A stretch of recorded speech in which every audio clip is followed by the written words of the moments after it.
Munafikiri wale wanne waliokufa kwenye maandamano Kenya wapinzani wamechukia?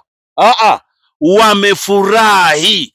Yani watu wengi tulivyo wajinga tunafikiri wapinzani, yani watu wakifa kwenye maandamano tunafikiri wapinzani wanahuzunika. Hehe, wapinzani ni sherehe, kwa sababu watu wakifa kwenye maandamano, ule ni mtaji wa kisiasa.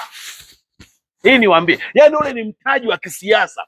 Watachukua watu waliokufa wawachapishe kwenye picha kwenye mitandao kwamba ona, ule ni mtaji wa kisiasa. Kwa watu mnapokufa, wao ni vigeregere, mnapokufa wao ni vigeregere, yani wanashangilia kwa sababu ile ni mitaji ya kisiasa. Na ndio maana unakuta watu wakifa wanarusha maiti kwenye mitandao, wanarusha picha za maiti kwenye mitandao, kwa sababu ule ni mtaji wa kisiasa.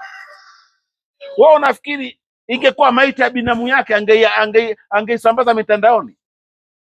Au ingekuwa maiti ya ndugu yake angeisambaza mitandaoni? Zile ni maiti ni kama maiti za kuku. Kwa hiyo mpinzani mukifa kwake ni sherehe, anasema haleluya. Anajua huu ni mtaji wa kisiasa, huu ni mtaji wa kisiasa huu. Hapo yani mpinzani, nendeni mukafe ili mumpe mpinzani mtaji wa kisiasa. Nachoka mimi, nachoka baba yenu Clemence Mwandambo. Nimemaliza ngatele une